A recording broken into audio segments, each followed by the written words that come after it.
साथियों, आज 15 अगस्त है और आज मैं आपको नमस्कार दुखी मन से कर रहा हूं। आप सोचेंगे कि 15 अगस्त के दिन दुखी मन से क्यों नमस्ते कर रहा हूं? वो इसलिए कि बहुत दिनों से हम लोग एक लाइन बोलते हैं, बेटी बचाओ बेटी पढ़ाओ। माय मोदी जी ने बोली और इस पर हम काम भी बहुत बढ़िया कर रहे थे। लेकिन अभी साथियों हमने देखा कि हमने बेटी पढ़ाई, बहुत ज़्यादा पढ़ाई, लेकिन हम बेटी बचा नहीं पाए। बात कर रहा हूं पश्चिम बंगाल के आरजी कार मेडिकल कॉलेज की। मां बिलखती रही, रोती रही, पिता सिसकते रहे, लाचारी से देखते रहे, लेकिन बेटी की लाश तक उन्हें पहले देखने नहीं दी गई। काफी समय बाद लाश को देखने के बाद उनके आंसू रुक नहीं रहे थे और उसके बाद बात केवल यहीं तक सीमित नहीं रही। उसके बाद जो घटनाक्रम हुआ वो सुनकर अच्छों के रोंगटे खड़े हो जाएंगे। कुछ लोगों को शायद इस घटना के बारे में पूरी जानकारी नहीं है, तो मैं आपको जल्दी से पूरी जानकारी दे देता हूं। पश्चिम बंगाल, आप तो जानते हैं, ममता बनर्जी का प्रदेश, एक अराजकता गुंडागर्दी का केंद्र। कुछ दिनों पहले आपने संदेश खाली में सुना था बहुत कुछ कि किस तरीके से औरतों के प्रति अन्याय, बलात्कार और जाने क्या क्या हो रहा था। आज आश्चर्य इस बात का है कि जो बेटी मेडिकल की पढ़ाई लगभग पूरी कर चुकी थी, जो पीजी सेकेंड ईयर का कोर्स कर रही थी, वो अपने हॉस्टल में रात में खाना खाती है। और साथियों, आपको मालूम होना चाहिए कि मेडिकल कॉलेजेस की सुविधाएं इतनी निम्नतम स्तर की होती हैं जिसका आप अंदाजा नहीं लगा सकते। और कोई सरकार, केवल मैं पश्चिम बंगाल की बात नहीं कर रहा हूं, कोई सरकार इन सुविधाओं की तरफ ध्यान नहीं देती है। मैं स्वयं डॉक्टर हूं, मैं जानता हूं कि शायद इतने निचले स्तर पर हम लोगों ने पीजी पोस्ट ग्रेजुएशन कैसे किया है। आप समझ लीजिए, एक छोटे से कमरे में सरवाइव करके ऐसा काम किया है।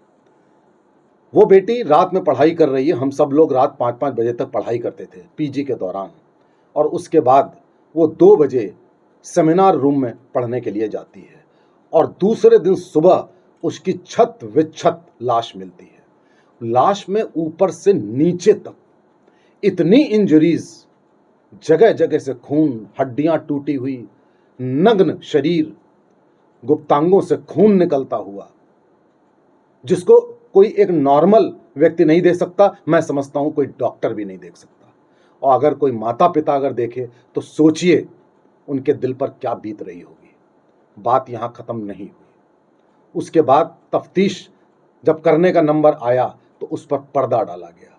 उसी कॉलेज का प्रिंसिपल, कहते हैं, मैं पक्का नहीं कह सकता, कि वो एक शातिर किस्म का एक अराजक असामाजिक तत्व था और है।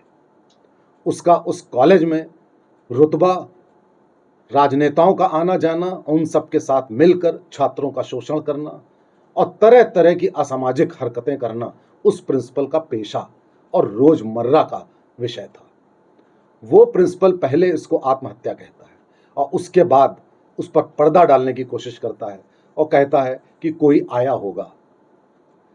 बात की गंभीरता को देखते हुए जब मुख्यमंत्री दखल देती हैं तो वो रिजाइन करता है, लेकिन 24 घंटे के अंदर उसको कलकत्ता के दूसरे बड़े मेडिकल कॉलेज का प्रिंसिपल बना दिया जाता है। रसूख देखिए, और बड़े बड़े राजनेताओं की सेवा ये कैसे करता होगा, इस बात से आप अंदाजा लगा सकते हैं कि जो व्यक्ति मॉरल ग्राउंड्स पर रिजाइन कर रहा हो उसको 24 घंटे के अंदर दूसरे मेडिकल कॉलेज का प्रिंसिपल बना दिया जाता है। बात यहां खत्म नहीं होती।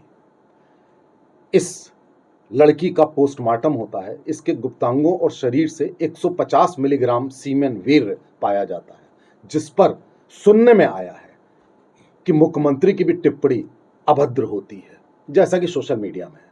सच है या नहीं ये मैं नहीं जानता। उसके बाद इस पर लगातार पर्दा डाला जाता है और उस सेमिनार रूम को डिस्ट्रॉय कर दिया जाता है ताकि कोई एविडेंस ना मिले।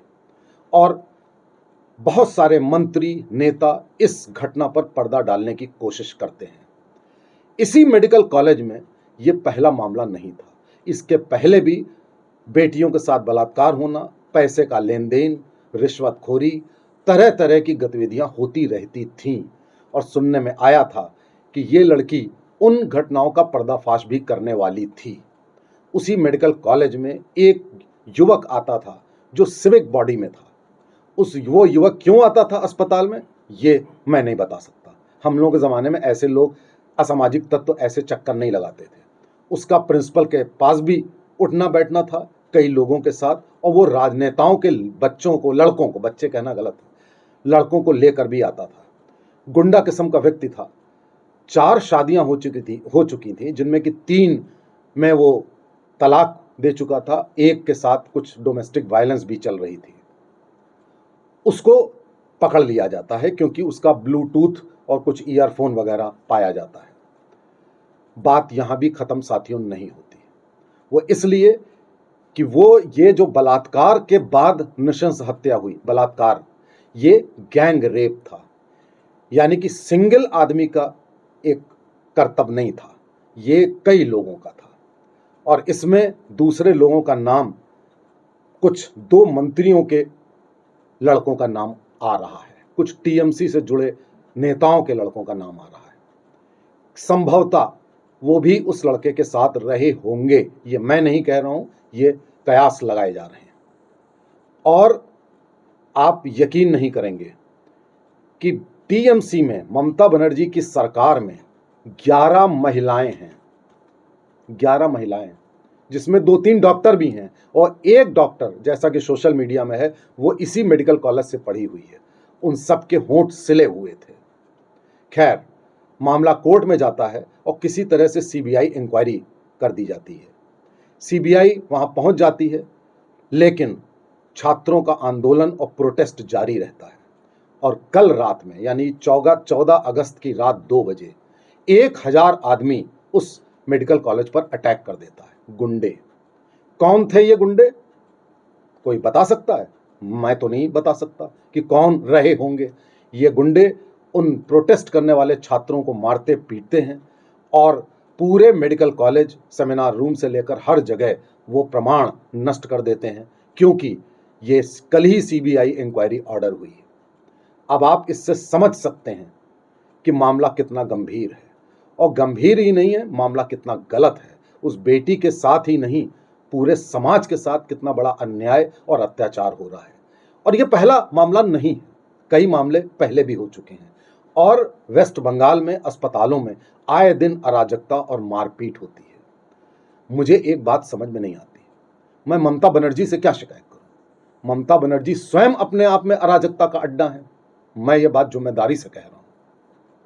और ये पिछले 10 सालों से जिस तरह से पश्चिम बंगाल में हिंसा, आगजनी, गुंडागर्दी, बलात्कार और हत्या का तांडव चल रहा है, उसके बाद ममता बनर्जी से कोई गुहार लगाने से कोई फायदा नहीं। लेकिन मुझे केंद्र सरकार का रवैया समझ में नहीं आता। आज मोदी जी ने 15 अगस्त के दिन 75,000 नई मेडिकल सीटों का ऐलान किया है, लेकिन क्या इससे बात बनेगी? और लड़कियां और बेटियां, क्या उनको बचा पाएंगे? कौन बचाएगा? पश्चिम बंगाल में या देश के अन्य हिस्सों में? पश्चिम बंगाल की सरकार को आज नहीं साथियों, 5 साल पहले बर्खास्त हो जाना चाहिए था। ना जाने कितनी बार राष्ट्रपति शासन की मांग उठ चुकी है, और बिल्कुल सही उठी है, लेकिन उसके बावजूद भी ना तो केंद्र सरकार, ना कोर्ट कुछ भी कर पाने में असफल है।